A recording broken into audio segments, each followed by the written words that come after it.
Good morning, everybody. We're going to start right on time, which is unusual. So, welcome to all of you. It's a great pleasure and an honor to welcome you all, not only from halfway across the world, but also from all across India today. And my name is Banalata Sen, and I have a little story to tell you. So, I don't know how many of you dream of having a workshop, but this workshop was a dream, which almost 6 years ago, the seed, started sprouting. So I'll tell you how it all came about. So I was at NIEHS 6 years ago. I joined there in 2008, and I started learning about all the great and impactful work they were doing through this methodology, which I was not very familiar with at that time. And as I learned about it, just kept, it seemed like such a interesting, engaging, and impactful approach to doing research. I started out as a bench scientist, so my connections with community were zero. I was married to the bench, as we say. I'm a trained molecular biologist. So my relationship was all with the petri dishes, So from that to learning about CVPR was a big, jump. So as I learned, and so 2014, I had the opportunity to come to India on a leave of absence from NIEHS, and one of the things I wanted to do was to visit community. I had never had been in the community before, and I was so excited. So I got this opportunity to visit a household air pollution implementation project. So a university, famous university, I'm not going to take names, was conducting, distributing improved cook stoves in communities in the hill state of Uttarakhand, and they wanted to measure usage and uptake. So for 1 week, I was there in the field with them. It was beautiful. It's beautiful up there in the mountains country.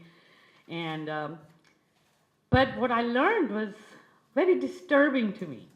So here I was talking to the enumerators, the community, and I learned how these stoves were literally foisted upon them. They said, the enumerators told me that we've been to their homes 7 times, and finally they're like so tired of us visiting them, they're like, okay, leave your cook stove here. And then when we went, they're bringing out these cook stoves all packed up, and they're telling me, please take this away and give me back my money. They haven't even used it. And so after hearing stories like this and they were totally not, and the interesting part was the NGO that was actually hosting the program. It so happened, it turned out to be a family friend connection, and the director told me, this is not an issue that we are interested in. This is really not our priority. The university folks came to us, they really pushed hard, and so we accepted it. So there was really no engagement. Yet, when the paper came out, it claimed that they had some of the best uptake data anywhere in the world. So that was when I went back, and I was like, okay, we need to do this differently. Clearly, there's a lot of publications coming out, but the impact is not happening on the ground. So I saw CBPR as an approach to address that. So I started talking to my colleagues at NIEHS at that time, but it was a pipe dream because most of NIEHS's partnerships in environmental public health are US focused. There was no way, I couldn't see a path forward to do this kind of a workshop in India. 3 years ago, I moved to India to do work, community-based work, and that's when I started thinking, okay, this is my chance now. So I had to obviously needed NIEHS as on board, and it so happened Dr. Gwen Coleman, who heads the Department of Division of Extramural Research and Training, just right around that time started coming to India, and she actually likes coming to India. So likes being here. Some people don't like it. So I was like, okay, this is my chance. How am I going to convince her that we need a workshop like this here? Well, it took time, but I was able to convince her that we need, and since she had been here and attended a few workshops herself, she also, I think, recognized the need for it. So we put in a proposal to the Indo-US Science and Technology Forum. I kind of knew when we put in, because of the partnerships, that it would get funded, and it did get funded. And but then it was like, who was going to be the India partner? And at that time, when I came to India, I was working with PHFI, but I had left, and so it was like, okay, who is PHFI, All India Institute of Medical Sciences? So we had identified our US partner, University of Iowa, and I was in the US talking to Dr. Parker, and she goes, you know, there's this gentleman by the name of Dr. Rajesh Tandon, who has been doing this kind of work in India for a very long time.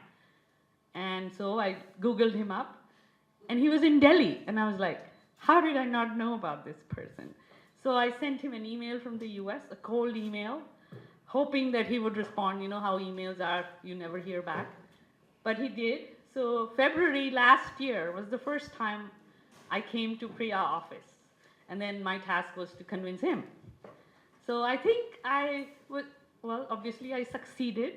And so now for the last almost 6 months, we have been meeting online every week, putting this agenda together, putting this workshop, identifying who would be the right people to make this workshop really, you know, be a productive one and not just be another workshop. So with that little story, I want to welcome you all. We're really excited. I am excited to see all of you people, hear all this, you know, all the work that you've been doing from the communities. And I know it's going to be a very unique kind of a experience, even for our US colleagues who have traveled so far to be here.